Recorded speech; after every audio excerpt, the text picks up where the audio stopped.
Rain lashed against cracked pavement as a 9-year-old girl threw her fragile body over a snarling pit bull, shielding it from a heavy metal pipe. She had nothing, yet risked everything for a stranger's hound. 24 hours later, 200 roaring Harleys would tear through the city to repay that debt. Seattle's Pioneer Square was no place for a child after dark, especially in the bitter chill of mid-November. The neon signs from dive bars bled into the oily puddles lining the cobblestone streets, casting a sickly, fluorescent glow over the city's forgotten corners. Hidden entirely within the shadows of a rusted green dumpster sat 9-year-old Lily Harper. She pulled her knees to her chest, shivering violently inside a discarded men's flannel jacket that swallowed her thin frame. Lily had been a ghost in this city for 3 months. Before that, she had been a ward of the state, trapped in a decaying suburban home run by Beatrice Gower, a foster mother who viewed children strictly as government paychecks and possessed a terrifyingly quick temper. After a particularly brutal evening involving a locked closet and no dinner for 2 days, Lily had squeezed through a broken basement window and never looked back. The streets were cold, and her stomach constantly gnawed at her ribs. But at least out here, the monsters were strangers you could see coming. Across the narrow alley, the heavy oak door of McGlinchey's tavern swung open. Out stepped a mountain of a man. Jackson Miller, known to everyone in the local underworld simply as Brick. He was the vice president of the local Hells Angels chapter, a towering 6'4" figure draped in heavy black leather, his heavily tattooed arms stretching the sleeves of his cut. His beard was thick and shot with premature grey, and a long, jagged scar cut through his left eyebrow. Trailing obediently behind Brick's heavy, steel-toed boots was Buster. Buster was a purebred, brindle Staffordshire Terrier, 70 pounds of solid muscle, massive jaws, and absolute loyalty. Despite his intimidating appearance, Buster had the temperament of a golden retriever, unless his owner was threatened. "Sit, boy," Brick rumbled, his voice like gravel grinding under a tire. He pulled a thick steel chain from his saddlebag and looped it securely around a reinforced street lamp outside the tavern. He filled a collapsible bowl with water from a bottle and set it down. "Got to collect a debt from O'Malley. No dogs allowed in this joint. I'll be 5 minutes. Stay." Buster let out a soft huff, sitting squarely on the wet pavement, his golden eyes fixed on the tavern door as it closed behind his master. From her hiding spot, Lily watched the dog with wide, longing eyes. Before the car crash that took her parents 2 years ago, she had a golden retriever named Daisy. She missed the warmth of a dog, the unconditional safety they provided. She clutched a half-eaten, stale hot dog bun she had salvaged from a bakery trash can, her only meal for the day. 15 minutes passed. Brick had not returned. The rain began to fall harder, turning the alley into a slick, freezing wind tunnel. Buster whimpered slightly, shifting his paws on the freezing concrete. That was when the shadows at the end of the alley detached themselves and moved forward. There were 2 of them, men with sunken cheeks, jittery movements, and desperate, feral eyes. One of them, a notoriously volatile local street enforcer named Silas, wiped his nose on his sleeve and pointed a shaking finger at Buster. "Look at the chest on that mutt, Ray," Silas muttered, his voice a raspy whisper that carried over the rain. "That's a fighting dog. Pure muscle. Check the jaws. We drag that beast down to the pits in Tacoma. We could get $1,000 for him easily. Maybe 2. Ray, the shorter of the pair, looked nervous. "Look at that chain, man. That's biker hardware. You really want to mess with whoever owns that?" "I don't care if it belongs to the ghost of Al Capone," Silas snapped, pulling a rusted, heavy steel pipe from the inside of his trench coat. "I need cash tonight. Get the bolt cutters from the truck. I'll keep the beast quiet." Lily's breath hitched in her throat. She pressed herself harder against the cold brick wall, making herself as small as possible. She knew men like Silas. They were the ones who screamed at nothing in the middle of the night, the ones who kicked over homeless tents for fun. Silas approached Buster. The dog instantly sensed the malice. Buster's ears pinned back, the hair on his muscular spine stood up, and a low, terrifying rumble vibrated in his chest. He lunged, but the heavy steel chain snapped taut, jerking him back. "Yeah, that's it, you ugly freak! Bring it!" Silas hissed, raising the heavy steel pipe high above his head. "One good crack to the skull to put you to sleep, then we cut the chain." Lily didn't think. The survival instincts that had kept her alive for 3 months vanished, replaced entirely by the memory of her own dog and the paralyzing injustice of watching something innocent get hurt. "No!" The scream tore from Lily's small throat. She exploded from behind the dumpster, a blur of oversized flannel and frantic limbs. She didn't try to fight Silas. She knew she couldn't. Instead, she threw herself directly onto the wet concrete, wrapping her tiny arms around Buster's thick neck and curling her body over the dog's head, becoming a human shield. Silas, already swinging the pipe with all his drug-fueled strength, couldn't stop his momentum. The sickening crack of metal striking bone echoed through the alleyway. The pipe missed the dog entirely, slamming with brutal force into Lily's left shoulder blade. The impact sent a shockwave of blinding, white-hot agony through her entire body. She screamed, a high, piercing sound of absolute terror and pain. But she did not let go of Buster. She clamped her eyes shut, sobbing into the dog's wet fur, waiting for the next blow. Buster, realizing instantly that this tiny, fragile creature had just taken a lethal hit meant for him, went absolutely berserk. The dog let out a deafening, demonic roar, thrashing against the chain so hard the street lamp groaned. He snapped his massive jaws mere inches from Silas's kneecap, spraying saliva into the freezing rain. "Crazy little rat!" Silas yelled, stumbling backward in shock. He raised the pipe again, his eyes wild with rage. "I'll kill you both." Before the pipe could descend, the heavy oak door of McGlinchey's tavern didn't just open, it exploded off its hinges. Brick stood in the doorway, the dim tavern light silhouetting his massive frame. He took in the scene in a fraction of a second. His beloved dog raging against the chain, 2 junkies with weapons, and a tiny, crumpled child sobbing on the pavement, shielding his animal. Silas froze, the pipe suspended in mid-air, the color completely drained from his face as he met the cold, dead stare of the Hells Angels vice president. Brick didn't shout, he didn't curse, he simply moved with a terrifying, explosive speed that a man his size had no right to possess. He crossed the alley in 3 massive strides. Ray didn't even try to help. He dropped the bolt cutters and bolted down the street, vanishing into the night. Silas swung the pipe at the biker in a blind panic. Brick caught the metal tube with his bare left hand, the impact barely registering on his calloused palm. With his right hand, Brick grabbed Silas by the throat, lifting the grown man entirely off his feet. "You hit the kid," Brick whispered. His voice was terrifyingly calm, but his eyes were black with murderous intent. Silas clawed desperately at the massive hand crushing his windpipe, his boots kicking empty air. "She jumped in the way," he choked out. Brick violently slammed Silas back first into the brick wall of the tavern. The sickening thud knocked the wind and the fight completely out of the thief. Before Silas could slide to the ground, Brick delivered a single, devastating right hook to the man's ribs. 2 ribs cracked loudly. Silas crumpled to the wet pavement, gasping for air, paralyzed by pain. "Crawl away," Brick growled.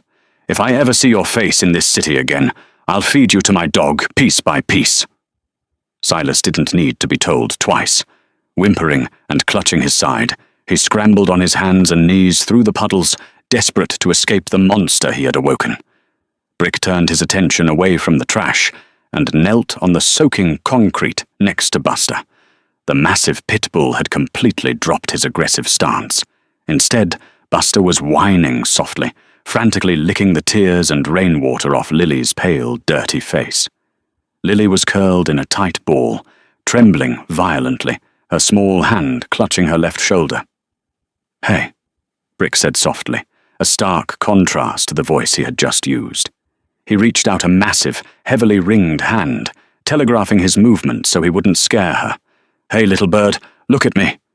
Lily flinched, opening one terrified green eye. She looked at the giant, tattooed man, expecting anger. Instead, she saw a profound, desperate gentleness. I didn't let him take your dog, mister," Lily whispered, her teeth chattering from the freezing rain and the shock of the injury. "I'm sorry. I didn't mean to bother you." Brick felt a heavy lump form in his throat. He gently placed his hand on her uninjured shoulder. Through the soaked, paper-thin fabric of the oversized shirt, he could feel every single rib. She was starving to death. "You didn't bother me, sweetheart. You saved my best friend," Brick said, his voice thick with emotion. He quickly unclasped his heavy leather cut, revealing a thick, fleece-lined thermal hoodie underneath. He pulled the hoodie off over his head and carefully draped it around Lily's freezing shoulders. It hung on her like a heavy blanket, instantly trapping her body heat. "What's your name?" "Lily," she stammered, wincing as the heavy fabric touched her bruised back. "Well, Lily, I'm Brick. Let me look at that shoulder." Suddenly, the piercing wail of police sirens cut through the rhythm of the falling rain. Flashing red and blue lights reflected off the brick walls at the far end of the street. The bartender inside McGlinchey's must have hit the panic button when the fight spilled out. At the sound of the sirens, utter panic seized Lily. Her breathing became frantic. "No, no, no!" She hyperventilated, scrambling backward, away from Brick and the dog. "The police! They'll call child services. They'll send me back to Mrs. Gower. She'll lock me in the dark. Please, you can't let them take me." Brick froze. As a patched member of an outlaw motorcycle club, he was intimately familiar with the law. He had a rap sheet. If the cops found him standing over an injured, homeless 9-year-old girl, they wouldn't pat him on the back. They'd arrest him for child endangerment, or worse, kidnapping. And Lily would be instantly swallowed back into the hellish foster system she had just described. He couldn't take her with him right now, not with cruisers turning the corner. "Lily, listen to me," Brick said, his voice urgent but steady. "I can't stop them right now. You have to run. Where do you sleep? Where is your safe spot?" The abandoned rail yard," she cried, already backing into the shadows.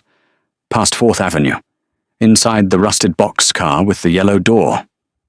Brick pulled a thick wad of $100 bills from his jeans, shoved them into the pocket of the hoodie he had wrapped around her, and looked her dead in the eyes. "Boxcar with the yellow door. I promise you on my life, Lily. I will be there tomorrow. Keep that hoodie on. Stay hidden." The squad cars screeched to a halt at the top of the alley, their spotlights cutting through the rain. "Hey, hands where I can see them," an officer shouted over a megaphone. "Go!" Brick whispered fiercely. Lily turned and vanished into the labyrinth of dark alleys, swallowed by the night just as the cops advanced with weapons drawn.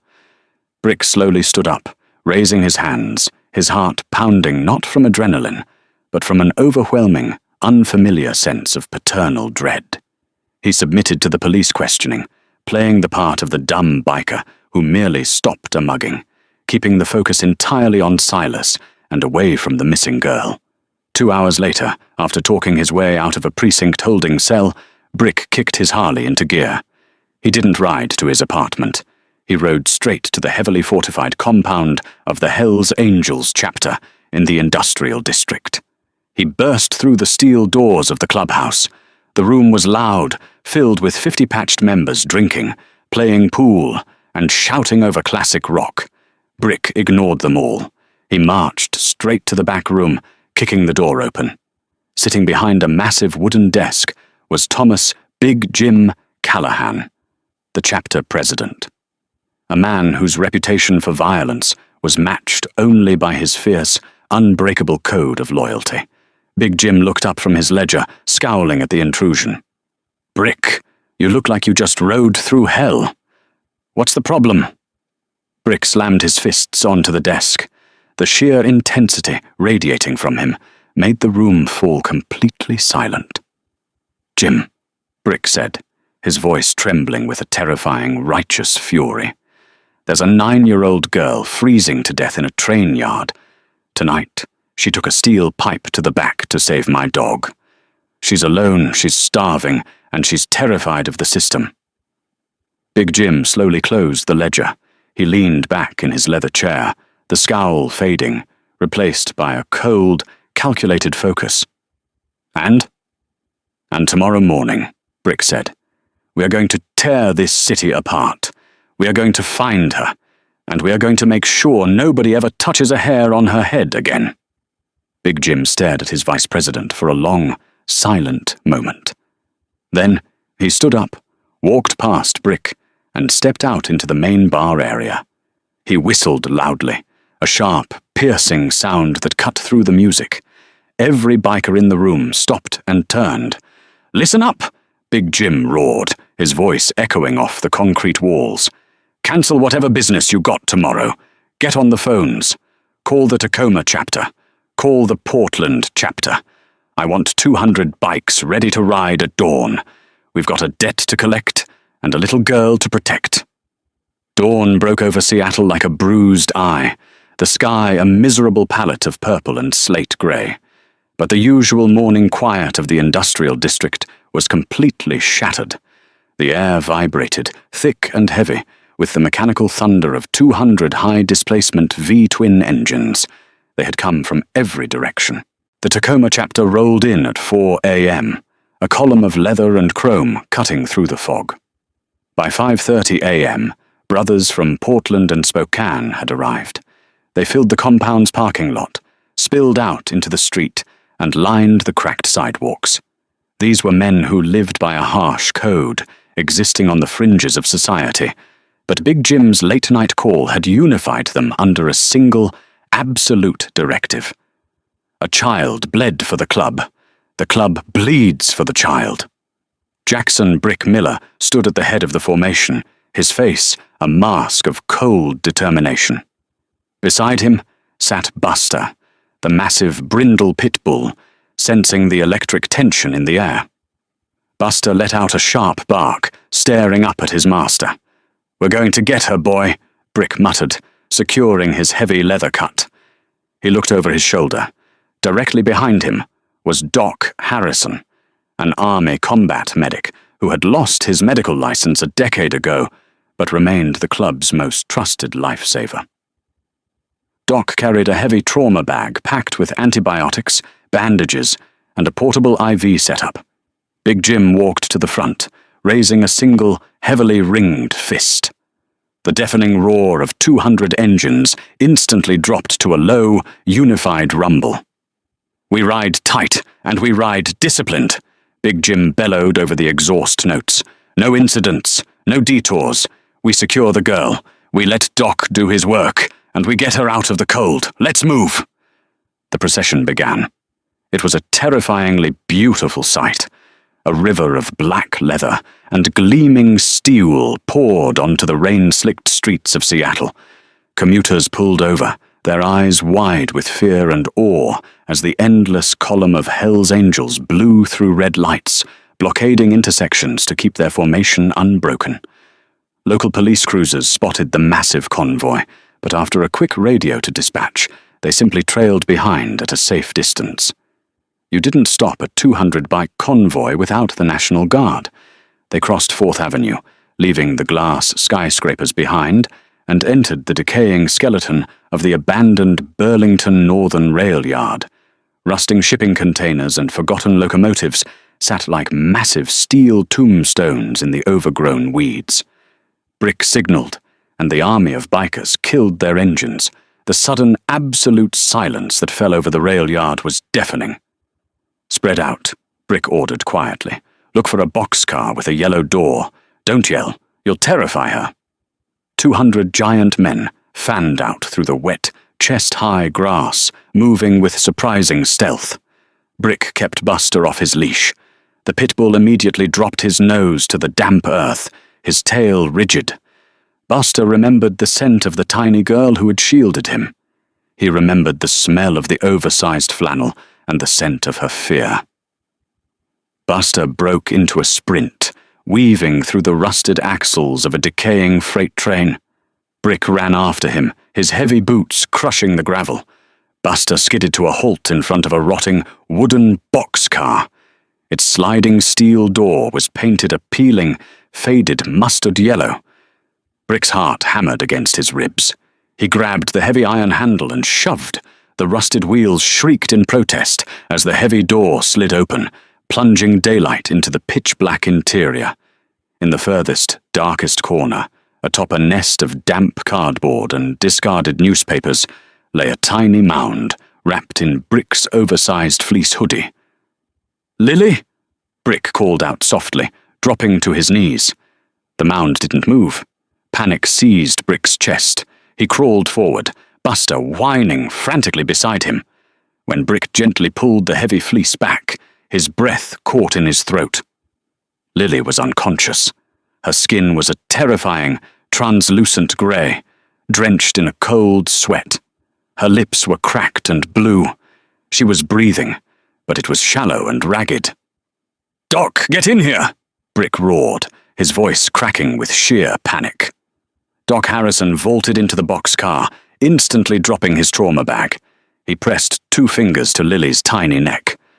"Pulse is weak and threading. She's hypothermic and she's burning up with infection."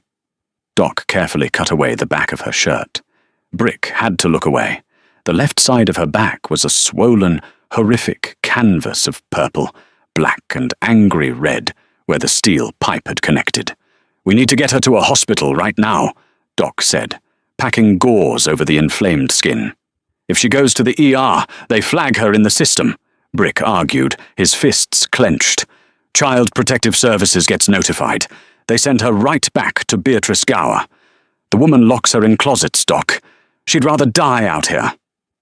Doc looked up, his expression grim. "Brick, if I don't get broad-spectrum IV antibiotics into her bloodstream in the next hour, she will die out here. The blunt force trauma caused massive tissue damage, and living in this filth overnight sent it straight into sepsis. I can stabilize her, but she needs a sterile ward." Outside, Big Jim had walked up to the open door, listening. He pulled a burner phone from his leather jacket. "Put her in the chase van. Doc, keep her alive. Brick, ride with her." "Where are we going, Jim?" Brick asked, scooping Lily's fragile, burning body into his massive arms. "We aren't going to a hospital," Big Jim said, a dangerous, calculating smirk crossing his scarred face. "We are bringing the hospital to us, and we are going to fix the system." The club didn't take Lily to a public emergency room. They took her to the private clinic of Dr. Elias Thorne, an off-the-books physician in Bellevue who owed Big Jim his life and his practice after a gambling debt gone wrong a decade prior. While Dr. Thorne aggressively pumped fluids and high-grade antibiotics into Lily's small arm, a completely different kind of operation was taking place in a polished, glass-walled conference room downtown. The Hells Angels were notorious outlaws, but they were also a multi-million-dollar organization. They didn't just have muscle, they had brilliant, ruthless legal representation. Arthur Sterling was a corporate defense attorney whose tailored Armani suits cost more than most motorcycles. He was utterly devoid of morals, except when it came to his retainer with the club. Big Jim and Arthur Sterling sat across from each other. "You want me to secure emergency custody of a runaway ward of the state for a convicted felon," Arthur stated, adjusting his silk tie. "Jim, even for me, that's pulling a rabbit out of a titanium hat." "I don't care how much it costs, Arthur," Big Jim rumbled. "Brick's older sister, Clara Miller Hayes, is a licensed pediatric nurse in Kirkland. She has a spotless record, 4 bedrooms, big yard. We need the kid transferred to Clara, legally."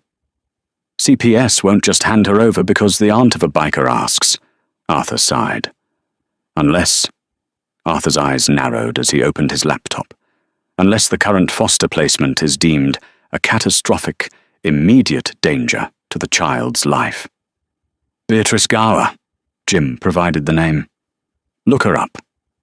For 2 hours, Arthur Sterling unleashed his firm's private investigators. What they found was a gold mine of corruption. Beatrice Gower wasn't just abusive.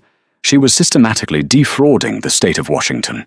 She was cashing welfare and foster stipends for 6 children while providing them with expired food bank rations and zero medical care. I have her, Arthur smiled coldly. I have the bank transfers. I have the forged medical records. It's federal wire fraud and severe child endangerment.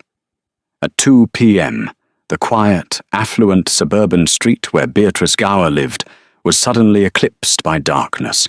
200 roaring motorcycles turned the corner, lining both sides of the street for 3 blocks. Neighbors peeked through blinds in sheer terror. The bikers didn't shout. They simply cut their engines, crossed their arms, and stared silently at Gower's front door. The psychological pressure was suffocating. A sleek black Mercedes pulled into Gower's driveway. Arthur Sterling stepped out, carrying a pristine leather briefcase. Behind him walked Brick, looking like a heavily tattooed Grim Reaper. Arthur knocked once. Beatrice Gower, a severe-looking woman with a pinched face, opened the door. The blood instantly drained from her cheeks as she saw the army of leather-clad men occupying her entire street. "Mrs. Gower," Arthur said pleasantly, stepping inside without an invitation. "My name is Arthur Sterling. I represent Mr. Miller here. We are here to discuss a child named Lily Harper." I called the police when she ran away," Beatrice stammered, backing up, her eyes darting to Brick's massive frame. "You can't be here." "The police are quite busy," Arthur smiled, placing a thick stack of documents on her dining table. "Mrs. Gower, these documents detail 3 years of your federal tax fraud, your embezzlement of state foster funds, and photographic evidence of the padlocks you installed on the outside of your bedroom closets." Beatrice choked on her own breath, her knees trembling. "You have 2 options," Arthur continued, his voice like ice. "Option A. I forward this directly to the FBI and the district attorney. You will spend the next 20 years in a federal penitentiary. Option B. You sign this emergency affidavit. It states you are mentally unfit to care for Lily Harper, relinquishing all state stipends, and immediately transferring temporary guardianship to Mrs. Clara Miller Hayes, a licensed state caregiver." You're extorting me," she whispered. "No," Brick spoke up, his deep voice rattling the china in her cabinets. He leaned down, his scarred face inches from hers. "I'm offering you mercy, because if I wanted to be a criminal, we wouldn't be talking about paperwork." Beatrice Gower grabbed the pen with a shaking hand and signed the documents. 2 days later, Lily opened her eyes. The air didn't smell like rain, garbage, or mold. It smelled like lavender and clean cotton. She wasn't shivering. She was buried under a massive down comforter in a brightly lit bedroom. The walls were painted a soft yellow. Next to her bed, resting his massive heavy head on her mattress, was Buster. The pit bull's tail began to thump rhythmically against the floor the moment she stirred. "Hey, little bird," a gentle voice said. Lily turned her head. Sitting in a rocking chair in the corner was Brick. He wasn't wearing his leather cut. He wore a simple white t-shirt, his massive arms resting on his knees. Next to him stood a woman with kind eyes and a soft smile. Clara. "Where am I?" Lily whispered, her voice raspy. She touched her shoulder. It was heavily bandaged, but the agonizing pain had faded to a dull ache. "You're home, Lily," Brick said softly, a profound relief washing over his hardened features. "This is my sister, Clara. The state says you get to stay here now. No more cold. No more Mrs. Gower. Nobody is ever going to hurt you again." Lily looked at the giant man, then at the warm room, and finally at the powerful dog licking her small hand. For the first time in 2 years, the tears that spilled down her cheeks weren't from terror or pain. She reached out her tiny arms. Brick moved to the bed, carefully wrapping his massive arms around her fragile frame, burying his face in her hair. Outside the bedroom window, parked safely in the driveway, sat a single, gleaming Harley-Davidson, standing as a silent, eternal sentinel over a little girl who finally had a family. The streets of Seattle are cold, unforgiving, and blind to the suffering of the invisible. Yet, salvation rarely arrives in expected forms. A starving child risked everything for a helpless animal, and in return, an army of outlaws moved heaven and earth to rewrite her destiny. Lily Harper never slept on concrete again, forever guarded by a brindle pit bull and 200 unexpected guardian angels.